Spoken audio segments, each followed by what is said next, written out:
Hilary is a craniosacral therapist and is joining us to talk about what exactly CST is and how it can help us in our bodies and our practices. Personally, I love interviewing people that have different modalities than I do. It's one of my favorite ways to learn is by having conversations, finding what sparks my interest, and then chasing it down later. Through this conversation, Hilary sparked my interest in many different ways, and I'm really excited to dive deeper into some of the practices and ideas that she talked about. Hope you get something out of the show. We'll see you on the other side. But first, a message from our sponsor. Our healing journey can be difficult and might feel lonely at times. That's why I love sound baths. Where we can get together in a community, we intrinsically support and feel supported by others. And that combined energy can help us go deeper into our own healing journeys. And all you have to do is just lay there for 1 hour and listen to beautiful healing sounds. I'm a sound healing practitioner, and I hold sound baths on a regular basis in the greater Seattle area. You can find my next sound baths on my website at adamrealhealing.com. That's Adam, A-D-A-M, Real, R-I-E-H-L, Healing, Healing.com. adamrealhealing.com. Your healing is worth your time. And now an uninterrupted podcast with Hilary Tynx. All right, welcome back to our show. Today I'm talking with Craniosacral Therapist, Miss Hilary Tynx. Hilary was introduced to me by a repeat guest on my show, Camo Lionheart, and love Camo to death. He is one of my brothers in life, and introduced me to you when I was looking for a craniosacral therapist, which you'll also hear me refer to that as CST because craniosacral therapist is a lot of words to say. So you'll hear CST a lot too. So Hilary, thank you so much for joining me. I'm really excited to talk to you about this. I'm admittedly very ignorant about this subject and this modality of healing. I was sharing with you earlier that I've had versions of CST done through other modalities that I've worked with, like Reiki or energy healing or massage therapy. But I don't think I've ever actually had a standalone CST therapy session. So I'm excited to explore that as well. But why don't you start off by explaining kind of what craniosacral therapy is and how you found that on your path? Yeah, great. Well, thanks for inviting me here. It's a pleasure to be here. And yeah, my introduction to Cranio goes back about 12 years now. And it was a really stressful time in my life. And a dear friend offered me a session, and it helped me let go of a lot of the stress that my body was holding. And it was so impactful and memorable that I really wanted to pursue it more. And I ended up going into the bodywork field Hmm. and doing another style of bodywork. Structural integration is actually the foundation of my background in bodywork. Hmm. And a few years later, after studying structural integration, I decided to take a craniosacral class. In fact, a friend pretty much insisted that I take it because she knew that I would love it so much. And I took, it was the first day of that level 1 training, and I knew right away that I wanted to pursue this path. And it just, for me, the power of it is in its subtlety. It's so profound that the lightest touch can open up the deepest places within the body. Hmm. And it helped me connect with my body and kind of harmonize mind, body, spirit in a way that I had never experienced before. And so I was hooked, and I just decided to pursue it with a lot of passion. And it's kind of how I get about things. I've been studying body work for a while, and when there's something in that field that's really exciting, I just go for it 100% and dive in. And Cranio has been, I think I've been studying it now 8 years, Wow. and it's never gotten boring. It's always exciting and new. And it's just changed my life in such a huge way that has supported my nervous system to go through a lot of challenges and stress with a lot more ease and grace. Yeah. I think you had said something just now that really sparked something for me is that it never lost its excitement. And Mm-hmm. in my life, until I found a spiritual path, and and it doesn't have to be spiritual, it's whatever you're passionate about. But I never really found my own personal passions. I just had work passions. And so I was really good at being a boss. I was really good at balancing a P&L. I was really good at writing budgets. But I always got bored with it, and I was Mm-hmm. plateaued, Yeah. if you will, and it never felt like exciting to me on a continuous basis until I was finally courageous enough to answer my own personal call and step away from my corporate life and move towards something more the energetic work and yoga and things like that. And to your point, to what you just said, like I've never been like bored with energy. It's Mhm. like, oh God, another Reiki session. It's like, oh yes, another what's this client going to bring me this time? What can I how can I use my tuning forks or whatever kind of instruments or modalities that I can use to help this person? Like it's exciting to Right. me. There's never just this like mundaneness of like, oh okay, another Reiki session. Like it's like, oh okay, I guess I'm going to write a P&L today. Well, Yeah. do you mind if I ask what is structural integration? Because you said that that's how you kind of like entered your way into CST. Yeah. Structural integration is a form of Rolfing Mm, created by Ida Rolf. And it's just basically it is Rolfing. And the teacher that I studied with, he taught us the 10 sessions. So the 10 series basically starts from the feet and core and works its way up, and each session is focused in a different region of the body, and then by the end of the 10 you've touched the whole body and the whole entire structure has shifted. mm.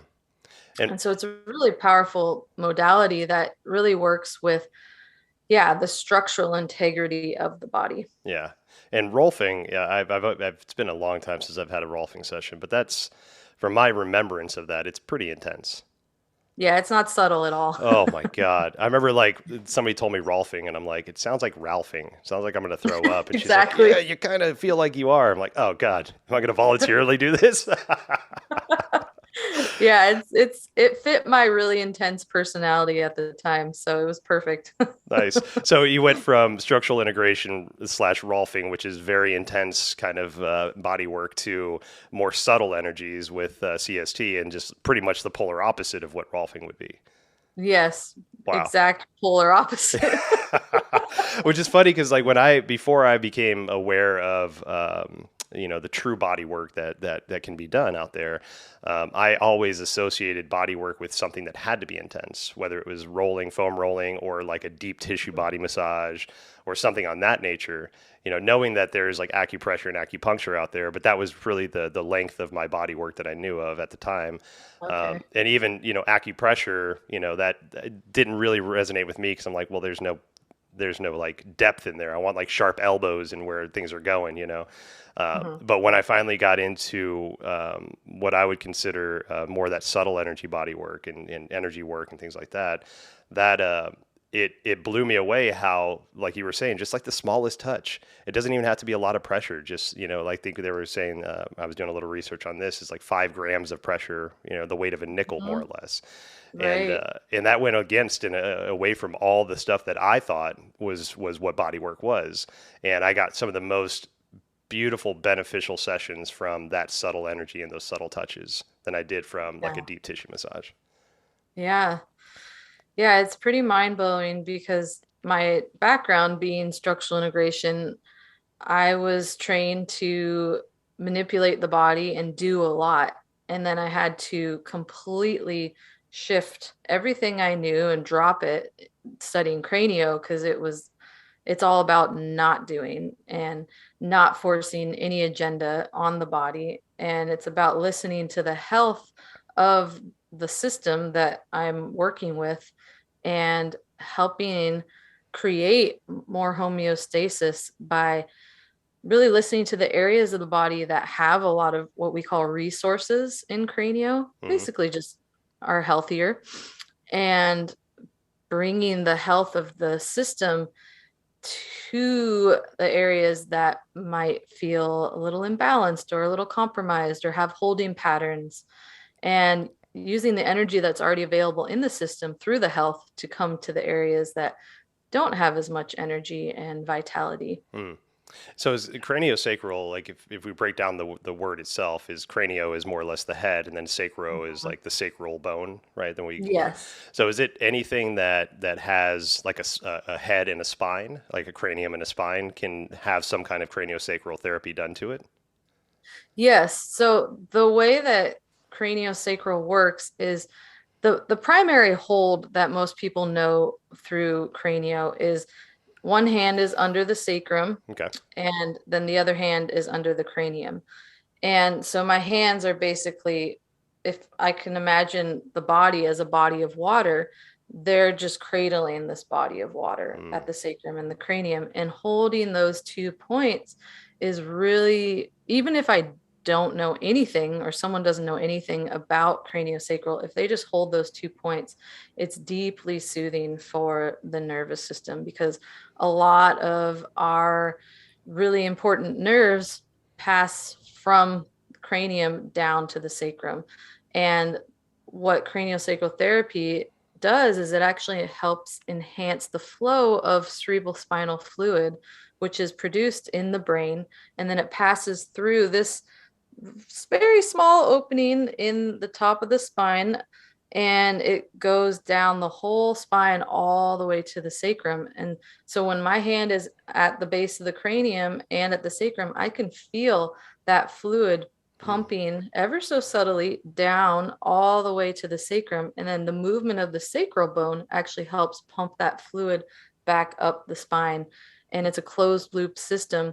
So that's the basis. I'm listening to the flow of fluid and enhancing that through simply just listening to where there might be some blockages and bringing my awareness there. And sometimes hands need to go into those places too.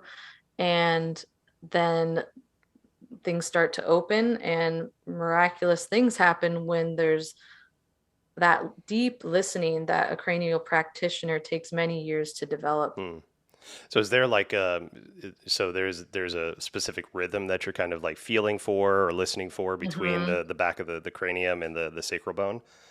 Yes, yeah, it's a tide of the body. We call Wow. it one of the tides. Wow. So, How long yeah, did for you, like you, because you said that it takes a while to be able to understand that and to feel what that flow feels like. Do you have a mhm. time frame with you with where it was like, okay, I understood it in the beginning, but this is where I really started to feel like that subtle energy that you're talking about. Well, in the beginning, I had no idea what they were even talking about when they talked about the fluid tide. Hmm.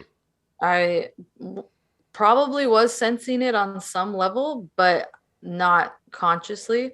And it took me many, many years of practicing with some frustration in the beginning because my background was not to listen to those subtle things. And so it took me a good 2 to 3 years to really tap into the places within me that needed to find the stillness and the places in me that I needed to listen to access that ability to drop into stillness and deep listening. Wow. So that's like you almost had to go through your own like healing process for yourself Exactly. to be able Right. to align that thought process to be able to help your clients.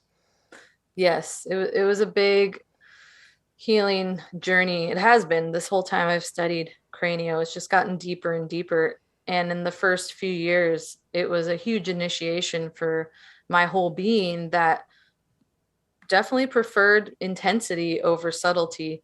Right. And so to train my system to actually be able to relax in the stillness, in the silence, in the spaciousness took many, many years of dedicated meditation, healing, a lot of different things to get my nervous system to actually feel safe to go into that deeply relaxed state. Wow. That's a bold statement. Yeah, That I mean, that kind of speaks to the world that we live in. We're in such a an upgoing world. We're always active, we're always going, we're always doing. The sensations that we sit with. It's really hard for people to sit with intense sensations for a long time, let alone like minor, subtle sensations.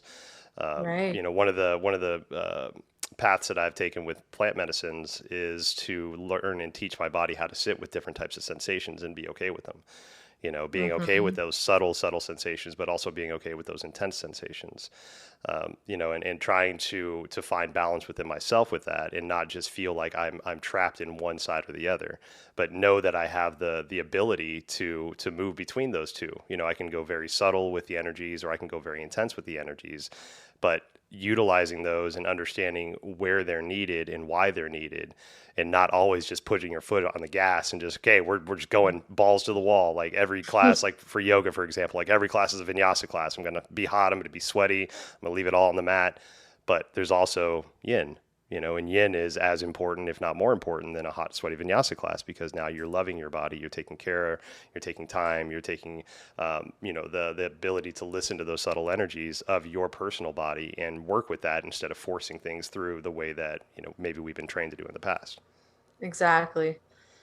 Yeah, it was a huge reprogramming for my entire nervous system because from a young age I was wired to that, like stress was just the nature of things. Right. And I lived in a high stress household, and therefore I just thought life is stressful, and that's just what my nervous system knew. And then Cranio showed me a whole new possibility, and just experiencing, I remember my first couple Cranio sessions so clearly because I went into such a deep resting place that I fell asleep. Hmm. And I never allowed myself to fall asleep around people I didn't know. Like that would be too terrifying before I started studying Cranio. But then those first two sessions, I just dropped in so deep. And when it's in Cranio, it's not necessarily sleep that you're accessing. You're going into theta brainwave Hmm. state. And so it's kind of this in between sleep, waking, and it's a really beautiful healing place to be. And the first couple times I accessed that place, and then afterwards felt for weeks a relaxation Hmm. that I could access in my meditations. I was blown away, and my system actually didn't know what to do with that at first. It was like, wait, what? We don't need to be stressed out all the time. It's almost like your And system, it goes back to looking for the stressors because it's it so used totally, to. exactly. Yeah. So I feel that a lot of the training that I've been doing over the last 8 years has been because my system was so wired for stress. It took me the first 3 to 5 years to unwind from that Hmm. programming. And it was really challenging because that's what I knew. And so I had to really be completely dedicated to shifting this pattern of my nervous system and feeling safe in a more relaxed place. And then I could really show up for sessions more fully Right. from that place. And I remember my first number of sessions I did practicing with people were really challenging because I didn't know how to fully land in that deeply relaxed place. And the thing about Cranio is the client feels the tension in the practitioner. Hmm. It's on a subtle level, but they can feel it. And so the sessions were sometimes frustrating or challenging and in the beginning because I had this block Hmm. that I needed to work through. And but what was so beautiful is my clients showed me where that block was. Wow. And so I learned so much about myself through giving sessions. And I mean, I'm getting chills just talking about it because it's a really potent practice for, I mean, I'm benefiting just as much as the client is when I give a session. I mean, I don't know how to even gauge that, but I Hmm. know the benefit for me is profound. So Yeah. it's a pretty amazing practice because I had never experienced a career where I actually get to relax and not be super stressed out, you know? Uh-huh. I find it interesting how, most of our clients, like the clients that I'll see, whether it's sound healing or Reiki energy work, it usually mirrors exactly what I need to work on within myself, whether I'm consciously aware of it or I'm just still putting it off to the side of, like, I just don't have time to get to that yet. And all of a sudden these clients coming in that are echoing every single like insecurity that I have or everything that I'm working towards, working through. Like my mom has stage 4 cancer right now, and the past couple clients that I've gotten have parents or have relatives or friends that have some kind of cancer and are having a hard time dealing with that. I'm like, wow, well, here we go, because that's exactly what I'm Right. dealing with, you know. But I Yeah. think it gives us that opportunity, like you said, to do work on ourselves while we're helping others, because we're all in this together. You know, Hmm. you're like, you are a person of me, I'm a person of you. Like we're all derivatives of each other. And so when we can Right. understand that, and we can see the humanity in the person sitting across from us, and we can see the familiarity because that's me in a different way, then we are really helping everybody. We're helping ourselves. We're helping the humanity. We're helping you become a calmer person so that you can show up for your family. But I'm also doing the same shit for me. Right. Yeah. Yeah, exactly. And most of the healing modalities, the practitioners that I find, it's always I love it, and it's such a cool occurrence that most practitioners in body work in some kind of way have found it because it was so impactful to them, and it changed their Hmm. life. And it said, "Oh my God, I cannot believe this thing just helped me with whatever thing I was helping. I've got to share this with the world." Yeah. Yeah, exactly. I think that's honestly the most potent place to teach or share from is our direct experience of something really powerful. And that's been my mission ever since I started studying cranio. I knew that I wanted to be sharing this with people beyond just one-on-one sessions because of the profound impact it's had on my life and how much it's just allowed me to become the person that I really want to be and help me choose, even have the agency of choice and know that Mm, that's possible. I didn't know that before. My nervous system didn't know that it had a choice for something other than being wired for stress. yep. And so this practice and training for as many years as I have, it started to show me, oh, you have a choice for how you want to live life, and you can choose stress or you can choose, I mean, yeah, there's always going to be stress in life, but Hmm. it's how we navigate it. And that's where I feel that this practice has given me so much power to handle the stressors that inevitably come up on a day-to-day basis with so much more ease. Hmm. That's, and then we're surrounded by stress. We're surrounded by anxiety-ridden moments. We're surrounded by things that could lead us to depression. Hmm. And a lot of times I can speak for myself. I thought that once I recognized and identified something was a stressor or a false narrative or some kind of bullshit story I've been telling myself, that, okay, cool, I recognize you, I see you, now it's time for you to go. That's not the way it really works. It's now we see it, and now there's like the whole thought process around it that guilts you into why you're thinking the way that you're thinking and why the way you're showing Right. up the way you're showing up. I had a moment in my in a yoga class the other day that I was taking. I was in shavasana after long hard practice, and I was laying there, my eyes closed, gave it all. I was in a big sweaty pile of mess, and this thought came into my head that immediately my head, I can't even remember what it was because my mind wouldn't let me remember, but it was a disparaging thought. It was one of the stories of scarcity that I used to tell myself. And I'm working through those right now, like very actively. Like I've been aware of them for probably 10 years, but I've only been able to really actively work on it for the past couple of years. And so this thought popped into my head, and immediately I had my eyes closed and I started, moving my head from left and right, and basically saying no, like no, no, no, no, no, no. That thought does not need to be here. But Mm. I heard my ego chime in and say, but we need to know what to be aware of next time so we know not to follow that path. And I'm Mm. like, no. And the other part, like my conscious mind, was saying, no, we just need to not even pay attention to that thing. And it was just interesting because I could hear my ego fighting to remember the thing that was disparaging, the thing that put me into a tailspin. But my consciousness was finally strong enough to be like, no, we're done with that. Let that shit Mhm. go. And then all of a sudden, like I kind of fell asleep, I think, and I woke back up and I was like, oh, I guess I forgot the thought. And it was such a beautiful moment because, like and it was so interesting too, because I found myself fighting to remember the thing that made me feel like shit. And I just couldn't like Mm. just consciously want to get rid of that thing. There was a part of me Right. that wanted to draw it back in. So there's just such deep work that we need to do with these stories and with this energy that is kind of stuck in our body. Right. And you made a beautiful point because after you went through that process, then you said, I don't know, I think I fell asleep or something. And that place that you went when you fell asleep, that is such a potent place. Mm. In Cranio, that's the place we want to access. It's called the still point, and that's the name of my business, Valley Still Point. Oh, okay. Because in the still point is where most of the time I fall asleep when I access those places when I'm receiving.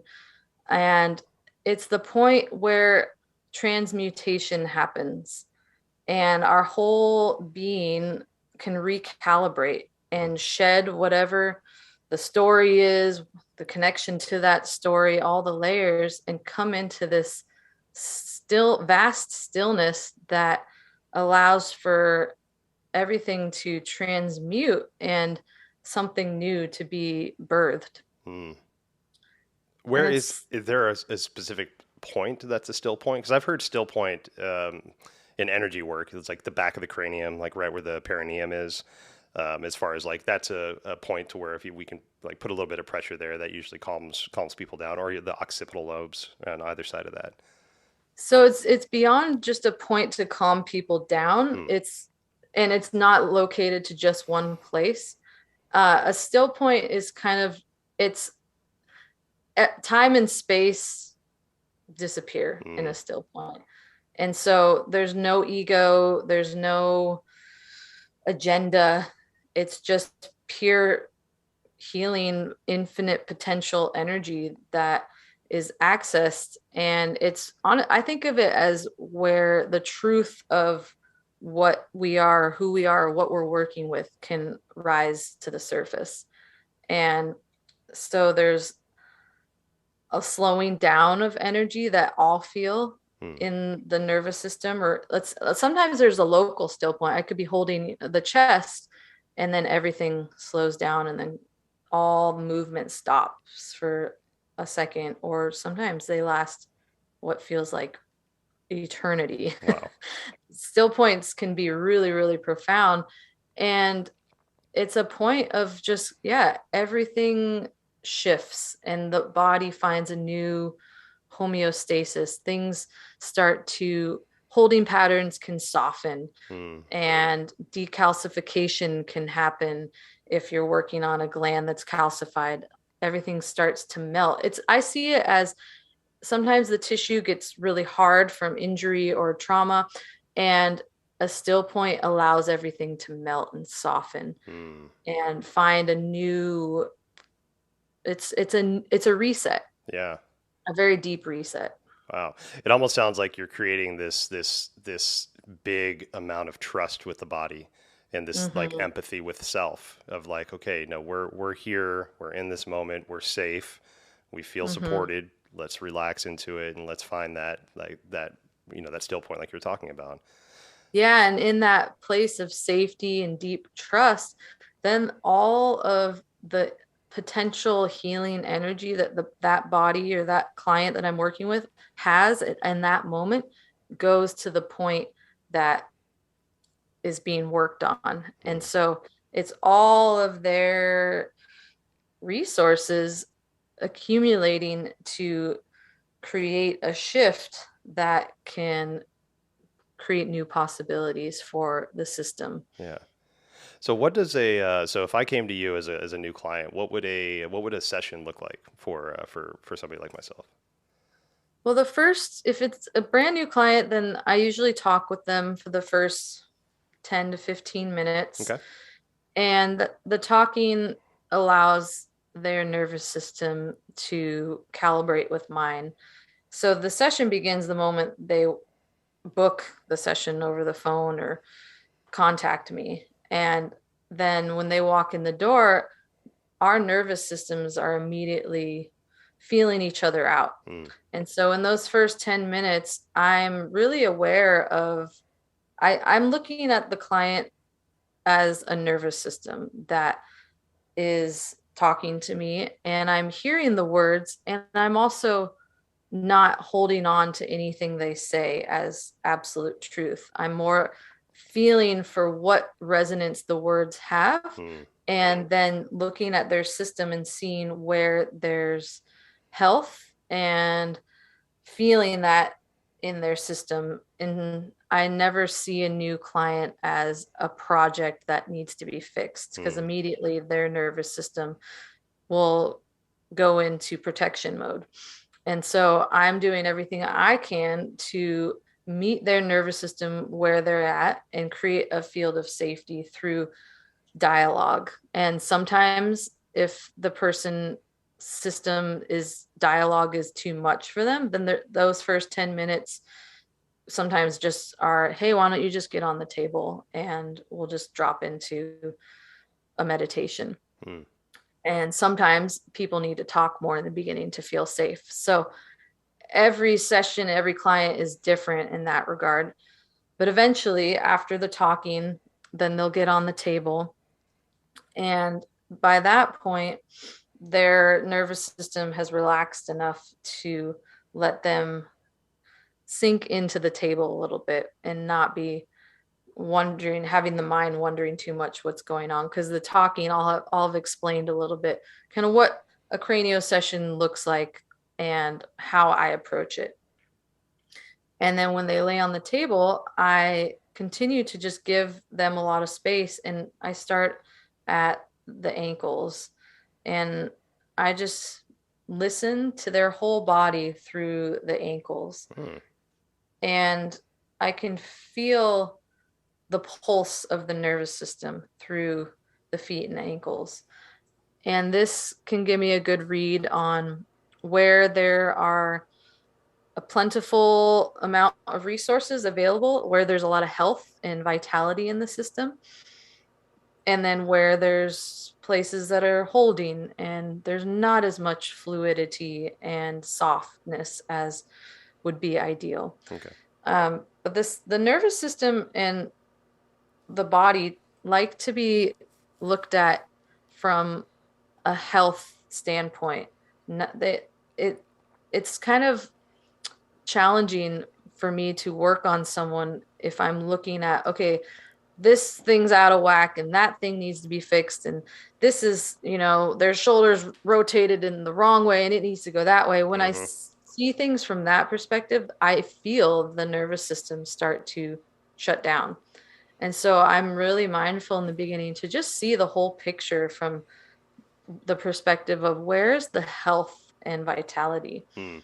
and how can I hone in on that to help bring more health and vitality to areas that might be struggling. Yeah, that actually that brings up a big point for me.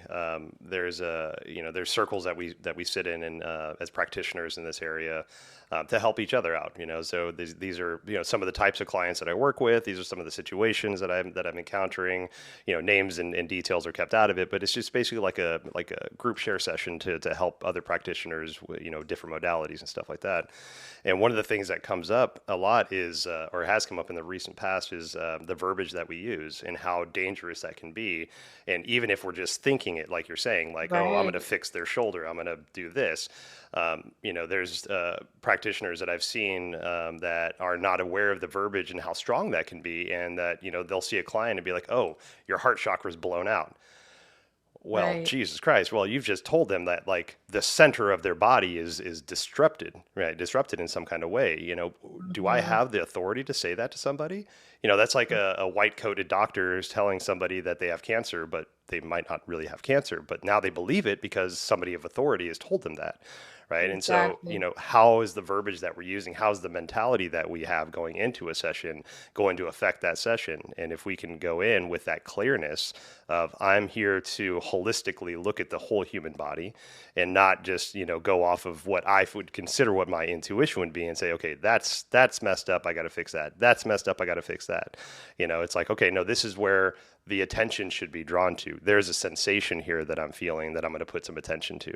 Not Mhm. identifying what I think that sensation is as far as good or bad, but there's a sensation here behind your left knee. I'm going to put some time back there and we're going to see what happens, right?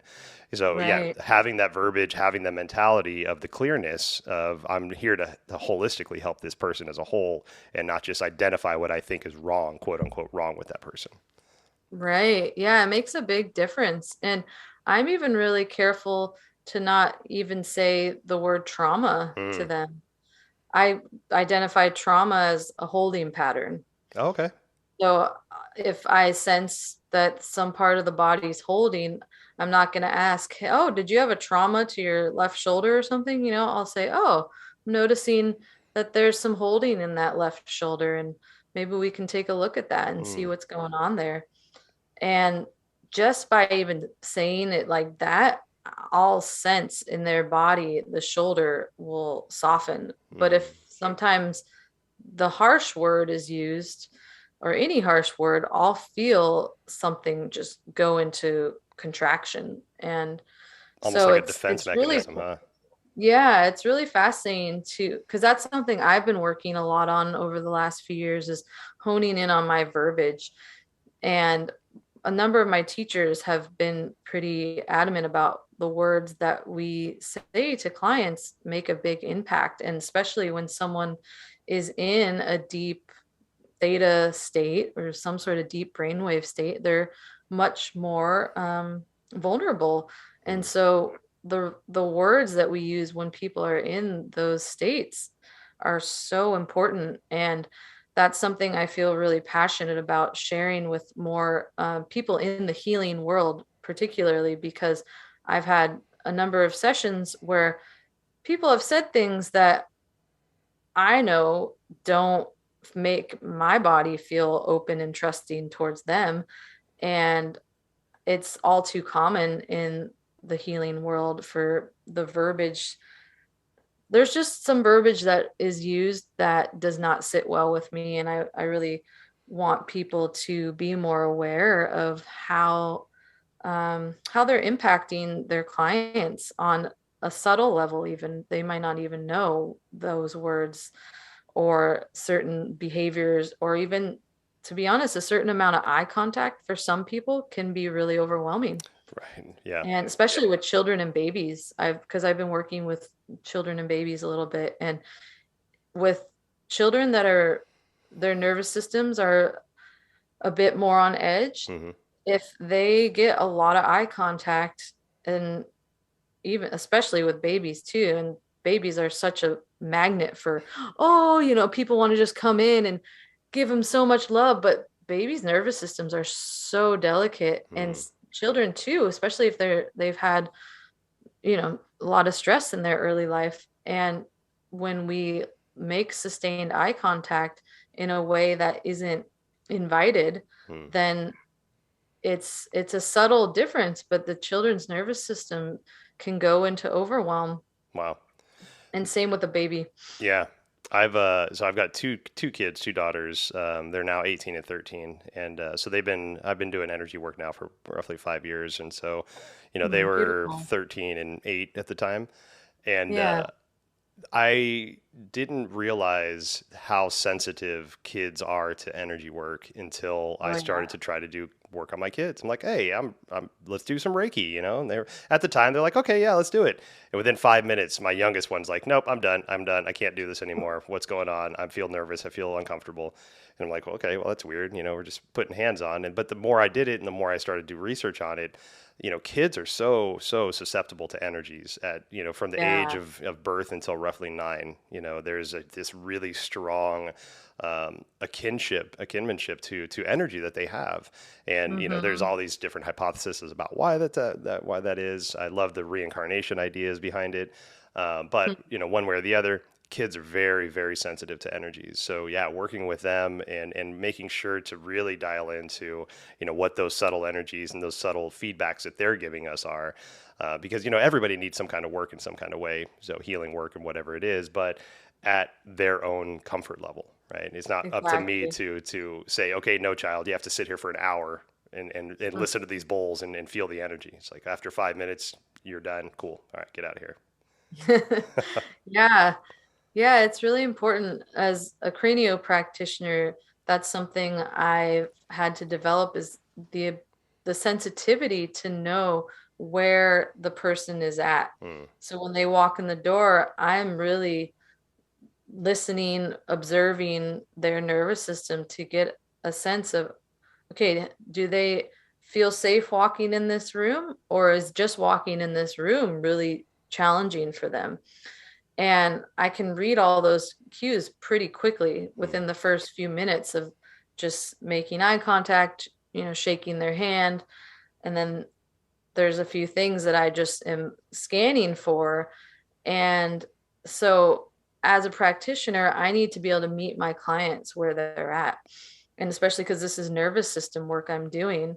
And so if they're at all overwhelmed, then the work isn't going to be as beneficial for either of us. right.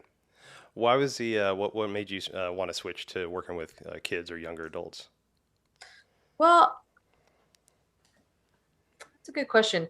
I love working with children. I've been a nanny and I have a very childlike energy to me. I just love, yeah, my nickname is growing up is Tinkerbell, and I've just always been this playful spirit. And Beautiful. so it's just natural for me to play with kids and have fun. And then the Cranio school I was studying at in New Mexico, my teacher actually he works with babies and children. Well, he's retired from practicing now. He's just teaching, but he did work with babies and children. And he just talked a lot about how important that work is. And finally, kids started coming to me because I was living in a town where there's a lot of families. Hmm. And so just being friends with parents, and I would just work on their kids for fun. And then I started getting some clients that were anywhere from 3 to 7 years old. Wow. And it just kind of happened naturally, but definitely the cranio training I did in New Mexico kind of opened that doorway for me. And I just love working with kids. So it just felt like a natural um, transition, but it's not a full transition because I do enjoy working with adults. So I want to incorporate all of it into my practice. Hmm. And working with kids is a lot more fun, I'll be honest. Yeah. Well, I love hearing energy workers and people starting to work with kids more because there's so much that you know I had to learn as an adult that I felt if I was taught as a child, I'd be a little more set up, like somatic responses, how to activate our parasympathetic nervous system through breath work, through light work, through Mhm. meditation, seeing energy workers at a young age, getting my kids into yoga at a young age. These are all things that as an adult now in my 40s, I wish somebody would have taught me when I was younger. Obviously we all got to walk our own path and mess up the way we mess up so we can realize that, this path is a little bit better than the other one. But Right. having this understanding now, I love seeing this information being integrated more to the younger generation, so that they can be better set up to know this stuff throughout their entire life, instead of waiting until catastrophe happens and then trying to find stuff to help put the pieces back together. Right. Like if I Right. if I would have had yoga and breath work and meditation when my dad passed away, 14, 15 years ago, I might have been better set up to be present for my children and my fiance at the time. But at the Mm. time I wasn't, and I didn't know any better, so I just drank a lot, and just kind of shoved my stuff down that way. Eventually I had to deal with it, years and years later. Once I found peaceful practices, I was able to trudge that stuff up. But, had I been able to deal with that when I was 28, and not when I'm in my 40s, life is life. It is what it is. We have to walk the path that we're on, but it's just good to know that these modalities are starting to make their way into a younger generation. Definitely. Yeah. And kids, like we were saying, are so sensitive to energy. And so their ability to pick up on these healing modalities and to tune into the subtleties is pretty profound. And they're so connected to their imagination. And a lot of the sessions that I do some verbal talking and have people go, if I'm holding the heart and there's something that feels like it's blocking and that they're tuning into and we're talking about it, then I have them visualize, okay, well, what does it look like? What does it feel like? And all that. And I just ask those questions, and the responses that kids give are so imaginative and Mm, amazing. And they get so into it, and they'll go into details that are pretty impressive and really fun. And so yeah, it's pretty remarkable how tuned in they actually are to not only subtleties, but their bodies when they're Mm, given the chance to tap in. And I think it's really important to teach our children in the next generation how to listen to the body and to tap in, because it's something that has taken me many, many, many years to learn, and I was never taught. And yeah, there's a lot of benefit to be gained from being able to listen and having people from a young age being able to listen to their bodies is actually something that I think is going to help the world mm. go in a much better place. Yeah, I was watching a documentary the other day about sports, and they were talking about how kids, sports have been around long enough. The major sports have been around long enough now that we know how exactly how to train these kids to be best equipped to play baseball, play football, play soccer their entire life. So at the age of 2 or 3, they're getting a football or basketball or soccer ball, baseball, whatever it is, put into their hands, tennis racket, and they're being trained from a very young age to the ages of adulthood, and then becoming phenomenal superstars and all this crazy stuff. And it's great, whatever. That's awesome. I love that idea now with body work. If Mhm. like you were saying, kids are so susceptible to this understanding that if we can, and not to say like I'm going to take a child at the age of 2 and start training them to be a body worker by the age of 40, but this is just becoming common vernacular, common vocabulary in our world now, that these children that are growing up with the idea and understanding that there is quote unquote magic in this world. Right. And it's not being dismissed like it used to be, like in the Christian way, it was like, okay, so no, you talk to God and that's it. If you hear anything outside of that, we dismiss that shit. But there's all this energy and all this spirit and all this stuff going on around us at all times. And if we're so susceptible at a young age and that's encouraged instead of dismissed, what's this Mhm. next generation going to grow up as? Being encouraged to listen to the spirits around them, being encouraged to talk to their ancestors, being encouraged to know that that green light that they just saw in the corner of a picture is an orb of some sort, and it's a spirit. It's not just a glimpse of the photo shutter or something. There's all this Right. magic and this beauty around us, and if we can start growing up with that as an acceptance instead of a dismissive, hopefully I'm around in my generation to see that. But if not, like, man, the Yeah. next generations coming up and coming through are going to be freaking awesome. Yeah. And another point on that is raising our children to know how to touch in a healing way and making a touch positive culture, Mm, I feel is a really important thing. And, the last few years have been pretty challenging for me in my practice just because people weren't really wanting to get touched a lot, right. Hmm. And I saw the impact that has had on children too. And I'm a very firm believer that we need more touch, Mm, and it's really important. In fact, if a baby isn't touched, it'll die. So, right. like, the importance of touch is life changing and life giving. Yeah. And so, I also think it's an amazing thing to share with children in normalizing touch.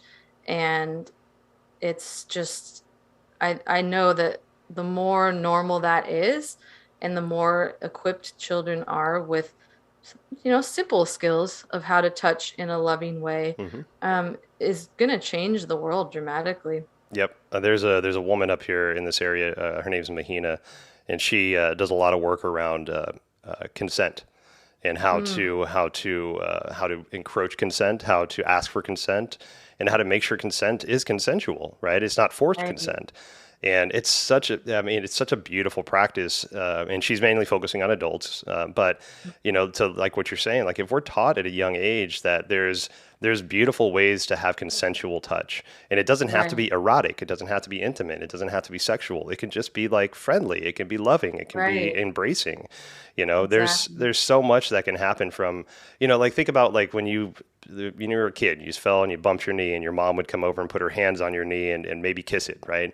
And after a few minutes, like you would feel better, whether you forgot about it, whether it's a placebo effect, whatever it is. Your mother's touch or that adult, that loving person's touch helped you. And that's Right. a lot of times, like when I have somebody on my table, depending on where I start, but the initial, like just putting my hands on somebody, just that loving, just setting my hands on her heart, on a kneecap, on an abdomen, whatever, you can feel the body just like melt into that and be like, oh my God, Mm-hmm.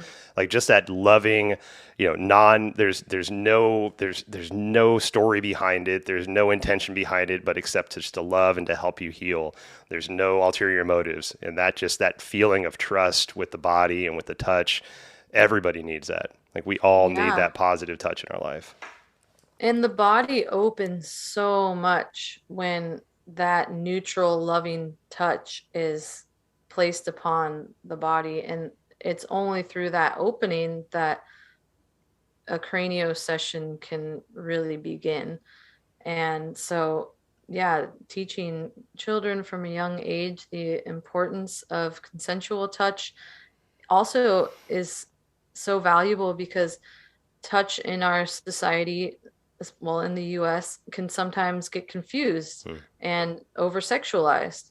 Yep. And so, just knowing from a young age how to touch in a loving, neutral way that's just supportive can help also shift that sexualization of touch Yeah. and create a more healthy society that isn't just sexualizing touch. It's actually embracing the loving, nurturing qualities that touch really is. Yeah. When I first started teaching yoga, being a male teacher, I was very cautious around touch, and because I Right. never wanted to interfere with somebody's practice, so I didn't want to make them feel uncomfortable. But at the same time, like the way I was trained and the what I feel passionate about is adjusting people and helping people like find the right postures with their body types and injuries and all the stuff that we work through as humans. But I took a lot of time and I encroached on a lot of feedback. I asked for a lot of feedback on proper touch and proper approaching and how to ask for it, and how to make sure that, unless, so for me, what I landed on basically for touch was if you're brand new to my yoga class and I've never seen you before, unless I know that you're going to physically hurt yourself, I'm not going to touch you.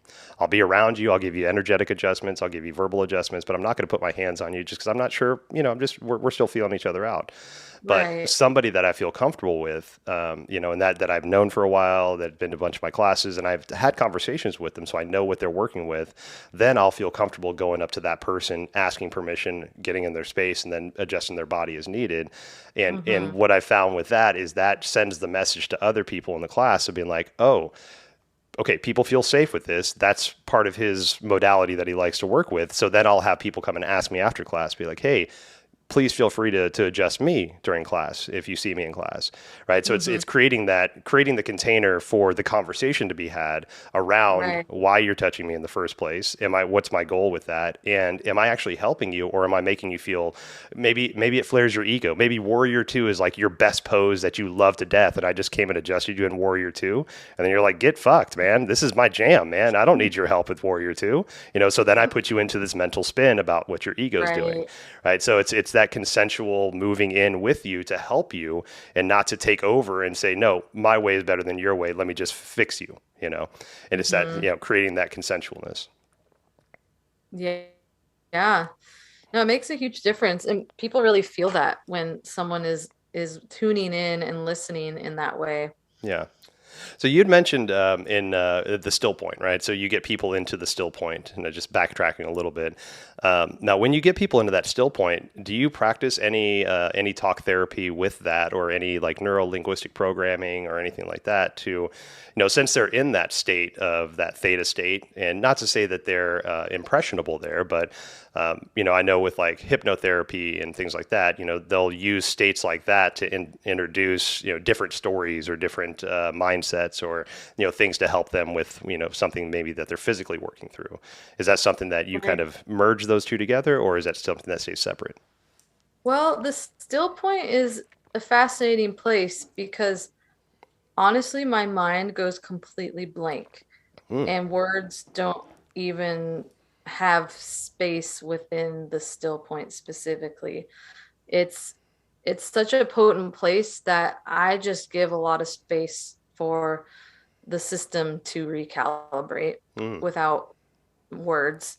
Because I see the still point as such a high frequency place, and words would only lower the frequency that is there. And Mm. so I don't work with words in that space, but I do work with verbal cues and meditation in the beginning of the session to help people. It's an embodiment meditation to help people feel their body, feel where they are in the room, and come into the body. And then I'll walk them through the body a little bit, depending on where they're at. Some people already are pretty embodied. So that process doesn't need to take as long in the beginning. But I do verbal cues throughout. Like if we're working on something and there's, yeah, like the heart, for instance, if they're sensing some tension in their heart, and then my hand will go there, then we'll go into, I'll ask, does that tension come from the front of the heart, or is it more in the back or left or right? And then we'll slowly kind of dive deeper and deeper into what this tension holding pattern is. And sometimes it'll be a color or an image or an emotion. And so I ask all the right questions to get more clarity about what it is. And it's not for even my sake of getting more clarity. It's for the client. Mm. And so it's very steered by their response. Yeah. And so, and I'm not just asking like bam, bam, bam question. I'll ask a question and then create a lot of space and not even have an agenda of needing an answer. Sometimes the answer is just in them and they don't even need to say it out loud. And I'll even give space for that. Be like, okay, you don't have to answer me out loud. Whatever it is you're feeling, just go with that. Mm. And let's go deeper into that. And if there's one word you want to share about it, just to help me deepen into it so I can guide you more, let me know. But if you just want to go into your experience, great. Because some people are really good about just diving in and working through stuff, and then they'll be talking to me and sharing about it. But some people need a little more support. And so I do have a background in some different styles of verbal inquiry, like from Hakomi, Mm. is one of the, actually, when I went to the school, massage school in Kauai, my teacher was really into Hakomi. So he taught us a lot of different verbal skills to work with people, just basically to help them tap into what they're experiencing already. So the question he had us ask is, what are you experiencing now? Mm. And then different qualities and aspects of that. And then my teacher in New Mexico, he is pretty skilled at talking during sessions, and in his classes after the foundational first three classes, then the fourth and all the ones up to advanced classes, we do a fair amount of talking and dialogue. And it's definitely from a more meditative space. Mm. So I'm tapped into my heart. I'm into in a pretty deep meditative space when I'm giving cranio. And so the words and the questions and the prompts aren't coming from my mind. Mm. In fact, sometimes I don't even know after a session what I said. Right. And a client will want to talk after the session, and they'll be like, "Oh my God, that thing you said, blah blah." And I'm like, "Oh yeah, that's what I said," because it's coming from no mind. Uh-huh. And that's where in my voice and my tone slows down and deepens, and I have a totally different cadence, and it's much more it helps them access their response isn't coming from a mental place when I'm using my voice Mm. in that slow, mindful, loving way. Yeah. And so, yeah, it's a fun practice because every session is different, and I have different tools I have learned over the years for how to talk with people, and ultimately it's all spontaneous in the moment of what actually is said and comes up. Yep. And that's, when we have that big tool bag and you kind of, like you're talking about, getting that deep meditative state, it's almost like you're channeling at that point in time, Exactly. and the energies that need to be brought forth, the tools that need to be used, they're just grabbed, they're used. It's like, oh, okay, I guess I'm using my tuning fork today. Okay, cool, let's do that. And and for me, for me, that state of mind you're talking about, it took a lot of pressure off of me as a human being, as to like Mm. being, because in the beginning, like I understand this now, but in the beginning, when I started practicing, I never thought that, look at me, I'm the healer, but I thought that I was the person that was providing the healing of the other person, right? Right. I now know that I'm holding space, and I'm providing tools, and but I'm not the actual the healing person, right? Right. And so that mentality really freed up a lot of my anxiety about, like, oh shit, what if I do it wrong? How am I going to meet this person? What if they say something I don't know how to respond to? What if there's an energy burst that I don't know what to do with, and all this stuff? But Mm-hmm. as I started doing this more, and just, feeling into my intuition, and just letting the instruments, and letting the chants, and letting all the stuff move the way it needed to move, and not the way I directed it to move, it's like, oh, well, shit. Okay. I'm just showing up. I have to get myself in the right state of mind, understand what I'm doing Exactly. here, what my part is, and then turn it over to spirit, source, whatever you want to call it. And here we go. Now I'm a vessel. Exactly. Yeah. Yeah, it takes a lot of pressure off. So what are some of the common things that people come to see you for CST? Like, is it headaches? Is it, alignments of sorts? Yeah, a lot of people have come for headaches, and that's something I used to struggle with. So it makes sense. A lot of the things that I've personally been challenged by, people show up to receive that work. So, like, yeah, nervous system dysregulation, headaches, gut imbalance. Mm, And actually, recently, I was working with a 6 or 7 year old girl that had seizures. And that was an incredible learning experience because that was the first time I've ever worked with a child with that condition. And so I learned a lot. mm, That was probably the most extreme condition I've worked with. But a lot of autoimmune women with autoimmune conditions have shown up in my practice. And yeah, also I've worked on a lot of people who have had recent injuries. okay. That's actually, I would say, the majority of my practice at one point was people with injuries because craniosacral therapy is amazing for expediting the healing Hmm. process. Very cool. And one thing that is, so I've worked with people who have gotten concussions, and that is something I go really slow with. That's the only thing that's, it's not contraindicated with cranial, but it's definitely something you want to be really cautious with because concussions you just need to work with super slowly, and any sort of brain damage too, from concussions. Just I wouldn't see any cranial practitioner for that. I would only see someone that has a lot of experience because it's a delicate process. Mm, that's But good to I'm know. working with someone right now actually who got in a pretty severe bike crash and wasn't wearing a helmet Mm. and got a concussion and brain trauma. So it's been a slow and steady process, and it's been very a beautiful learning opportunity for me too. Mm. And just, just like we said earlier, how, we find things in our clients that we need to work on ourselves, and then we find ways to push ourselves with new clients that come to us and be like, oh, okay, I guess I'm here at this space to help you figure this out. We're going to do this together. Hmm. I have a couple Yeah. clients, yoga private clients that have had recent strokes that I'm working with, Oh and wow. Yeah. very similar. There's so much to make sure that you need to be aware of with somebody that's just had a stroke. Head can't go Yeah. below the heart. There's certain mobility issues that we work with, and then there's Right. also ways to re-strengthen the nervous system and the understanding of spatial awareness and things like that. And so, like I've been teaching yoga for 10 years now, and knowingly have never given anybody a yoga class that has just come off of a stroke or just have recovering from a stroke.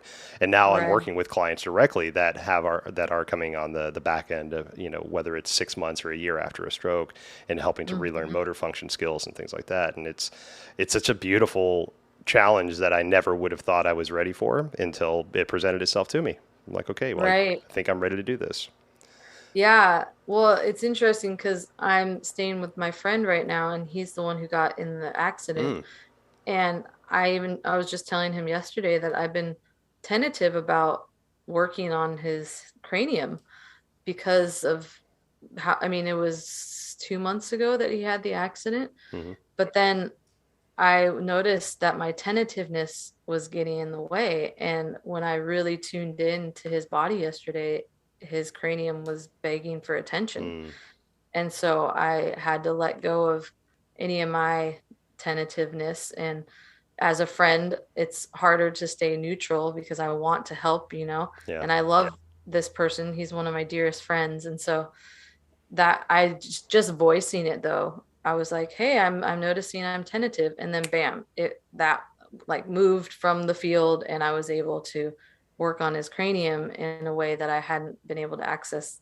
since I got here. So it was really nice to just be in that safe place to be able to share that with him and then move through that together and then be a more effective present um, space holder for him. yeah. So I have two more kind of questions Yeah. around CST. So one is, does the vagus nerve play a part in craniosacral therapy? Yes, Okay. definitely. Every session is touching, I mean, not directly, but every session works with the vagus nerve because the vagus nerve pretty much it comes out of the cranium right by the ear and it goes down and it branches into the anterior and posterior branch. In the posterior branch, we touch at the sacrum. hmm And so anytime the sacrum is touched in cranio, you're helping downregulate the vagus nerve and helping the parasympathetic branch of the vagus nerve come online. I'm really interested to see the more research we're doing with the vagus nerve and how, I mean, just in the past, what, maybe 5 to 10 years, it's groundbreaking what we figured out about how integrative and how important the vagus nerve is in our regulation of our system. Right. And I think we're barely scratching the surface of the true understanding, of what the vagus nerve does. Now we have the three brain idea where the heart, the gut, and the actual brain. But Right. now we're figuring out that most information comes in through the heart and then is either put up or Mhm. down towards the brain or the gut, depending on which needs it most. Like if you would have said that to Mhm. somebody 100 years ago, you probably would have been hung. You've been put Totally. in jail, you're a fucking madman, right? And now it's like, oh yeah, Yeah. the heart and the brain and the gut. Yeah, we got this. So just like 10 years from now, what the vagus nerve, like the findings of what and how important the vagus nerve is to us, I'm really excited to see how that kind of manifests. Yeah. Yeah, It is an exciting time for yeah, sure. hell yeah, most definitely. The other one I wanted to know was the myofascia. So when you said you started at the ankles and you could kind of tell, where somebody needs work Hmm. through the ankles, immediately my head was like, oh, the myofascia. So Yeah, so exactly. you're really like dialing into that subtle energy of like how that the myofascia pulls energy around, wraps around every single tissue that we have in our entire body. It's just such an interesting web of amazingness. Yeah, and then all the nerves innervate the fascia. And so so when I'm tuning in to the ankles, I can feel all the different planes of fascia where they're maybe contorted or twisted or stuck, and then how that's affecting the nerve complexes that innervate those fascial planes. And so yeah, I can feel and sense and see and hear and tune into all of that through the ankles. And there's different ways of working with the fascia in a cranio way. And some of the other work that I do in addition to craniosacral therapy is what I call myofascial unwinding. Mm. And it's really nice because I'm going really slow like I would with cranial, but I'm actually, if I'm holding the arm, I'm letting the fascia start to move one direction and then it moves the other direction. And I tune into, okay, does it move more in the direction of left or does it move more in the right direction? And then if it's I always follow the direction of ease. That's what we do in Cranio. So if it's more going to the right, then I just assist that and let it go even further to the right. And Mm. then it's amazing because it's as it comes back to the left, it'll open up even more in that direction. And so it's the same way that I work with the bones of the cranium. If one bone is moving more forward, but it's not moving backwards very much, then I go with that direction of forward because it's already doing that. The system knows that. I'm not going to try to force it to go backwards when it's not wanting to do that. But when I give it that, allow it that forward momentum, and then just create a little bit more space for it to move even more forward, then the momentum that is gathered from that when it comes back is even more. So that backward motion opens up. And sometimes it's a little bit, sometimes it's a lot. But that's how we work in cranial. And you can do that with everything from the fascia to the bones to even the organs. And so it's a beautiful practice of really listening to what is the system already expressing and how can we work with that. Wow. And that's, that's so beautiful. Like, it goes back to what you were saying earlier about how I'm not here to like just to pinpoint what I think needs to be fixed. It's I'm going to listen to you, even not your verbal cues. I'm going to listen to your body. I'm going to tap into your energies and then see where we go Mm-hmm. from there, and really get Right. intuitive with it. Yeah. That's great. Yeah, and what's cool is so if a bone is like I was saying moving more forward than back and I give it some energy just through my hands to move more forward than maybe it could, um, then because my system combined with their system is creating an energy field that has more potency, there's more available for the mobility of the bone. So it can gather from the field of energy that's created to go that ever subtle bit more forward than it would have been able to on its own. And even that small amount, let's say it goes a millimeter more than it did, can make a huge impact on the whole system. Wow. I mean, and that's such a subtle energy, such a subtle, Yeah. like subtle movements, millimeters, that's so beautiful. What, so, Yeah, it's pretty cool. yeah. Well, where are you taking all this? Like, what's your, do you have a big plan with what you're working towards, or are you, like, what's your goal? Well, my goal is to be teaching craniosacral therapy to, I don't want to work with very, very large groups, but anywhere from 10 to 20 students Mm, and to facilitate trainings. And I'm in the process of writing a curriculum for a level 1 training for anyone that works with the body or wants to learn how to work with the body. And it's called the Heart of Mindful Touch. And so basically, that class, I don't even want to call it craniosacral therapy because I really just want to help people learn how to touch with awareness mm, of everything that's going on and how to first and foremost touch from a place of neutrality that's not coming from any agenda, that's simply purely just to listen.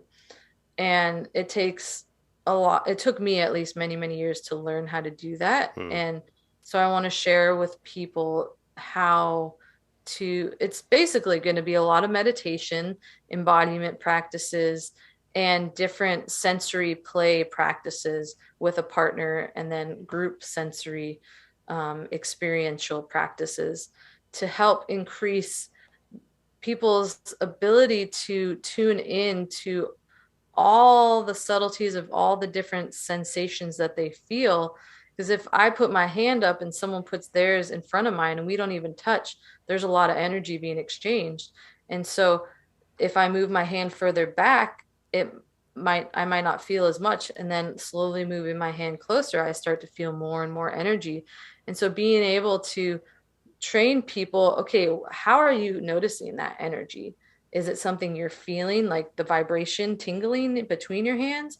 Or maybe you feel a fluttering in your heart, or maybe your eyes are closed and you can see the light being shared between the hands, and so help people dive into all the senses to enhance their sensory perception. And that is really the way to become a skilled practitioner, because I listen not just through my hands. I feel things in my body. I can see things. I can smell. I can even taste. Hmm. Sometimes if sometimes I get like a metallic taste if I'm working on a gland that's got maybe some metals that are lodged in there. And so, or especially in the brain, when I'm working on the brain, there could be heavy metals lodged in there, and I'll get this like metallic-y taste. And Wow. so I can utilize my senses to inform me of what's happening in the body. And I want to train people how to do that. That's beautiful. I personally would have loved to take that training. I would love to do that. So you Yeah. mentioned levels. How many levels are there in CST? So every teacher has a different training program. Okay. It's an interesting, there's not like one unified um, amount of classes you need to become a cranio practitioner. And it's not even regulated in the states like massages that you need. Well, every state's different, but Right. in Washington, you need like 700 hours or something. Um, but each cranio training I've done has ranged from 6 to 12 foundational classes. Hmm. Okay. Right on. Usually there's the first three are kind of like the more foundational basics classes. And then it gets in after the first three, it gets into like intermediate, and then there'll be advanced classes. But yeah, each teacher has their own different program. And for me, I really don't know how many my program will be because I'm just working on that first one. Yeah. So we'll see what wants to be birthed. Wow. Well, I love the idea for the first one. That sounds great. Yeah. How do people get in touch with you? How do people find you? So I have a website, valleystillpoint.com, and my email is valleystillpoint@gmail. And I also have Instagram Okay. at the same Valley Still Point. So that's all the different ways people can reach me. And then when I do put out these classes, they'll be on the website. Very nice. Right on. Well, Yeah. man, thank you so much, Hillary. I appreciate your time and your knowledge. I've thoroughly enjoyed this conversation. It makes me want to go out and actually get a full-on like CST session myself, and not just one with along with another modality. I'm really, really excited to hear about what you have to come next and the development of your programs. With your program, one last question: is that Yeah. an online thing that could be done, or is that more of like it has to be in person? I prefer in Yeah. person. That's where I feel I excel as a teacher. And since it is a touch-based class, it's preferable for in person.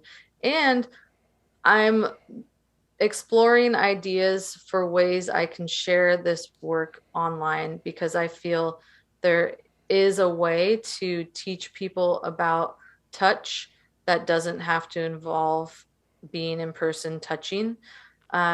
So that's part of my commitment and tasks that I'm working on, is how to create a curriculum for people online as well.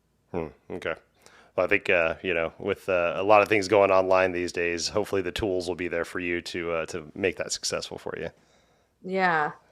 Yeah, it's funny. I actually had a lot of resistance to doing any sort of bodywork teaching online. But recently I've been working through that resistance, and I'm like, oh, yeah, I could totally do it. It's just I have to get out of that mentality of like, oh, I can teach best using my hands and in person. And there's a lot that can be shared in other ways. And so yeah, I've been getting some clear downloads about ways that I can do that, and it's been a good challenge for me to work through. There you go. I love those challenges. Yeah. Well, thank you again, Hillary. I really appreciate all your time. And if there's anything I can do to help you in your journey, please let me know. Thank you, Adam. It's been so wonderful getting to know you a little bit and being on the show. And I'm just really grateful to share this work that I'm so passionate about. And I love the passion. I love the passion. Well, I look forward to having you back. We'll see you soon. Thank you so much for joining Hilary and I. If you want to reach out to Hilary or myself, please check out the show notes. Also, please subscribe to the podcast or send it to your friends and family, anybody that you think would benefit from it. Obeisance and love. We'll see you next time.